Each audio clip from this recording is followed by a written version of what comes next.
If you're anything like me, you were a huge fan of the Teenage Mutant Ninja Turtles as a kid.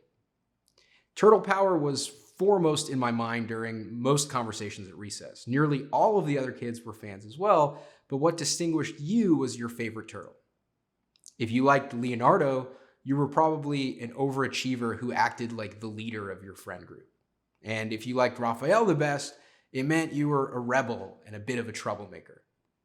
If, like me, you preferred Michelangelo, then you were seen as a fun-loving jokester and were probably addicted to pizza. And if you liked Donatello, then I don't know what your deal was.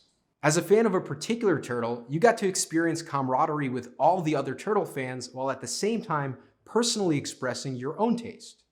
This middle ground turns out to be a perfect example of what is known in social psychology as optimal distinctiveness, and it's the key to feelings of belonging.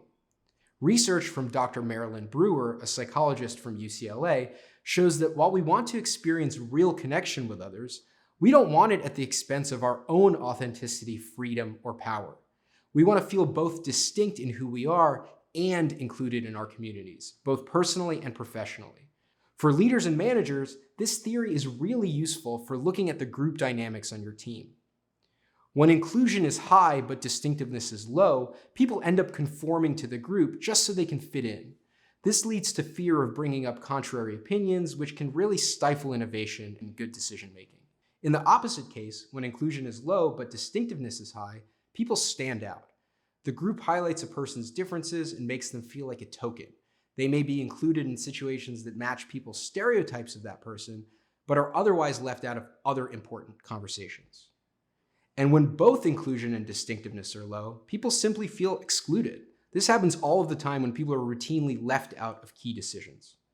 Only when you combine inclusion and distinctiveness do people feel a true sense of belonging. And with that, you get authenticity, energy, productivity, and a willingness to speak up.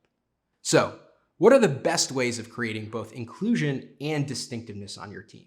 Well, it starts with a shared vision and a set of values that everyone can get behind. But from there, each person needs a unique role in shaping that vision. The more autonomy that people have, the more personal ownership that they will feel over the vision and their particular contribution to it.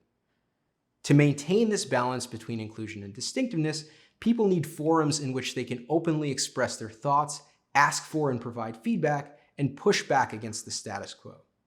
Without those open forums, team cultures can quickly slip back into conformity where people don't feel comfortable disagreeing or fully being themselves. In other words, you get a whole team full of Donatellos. And who wants that?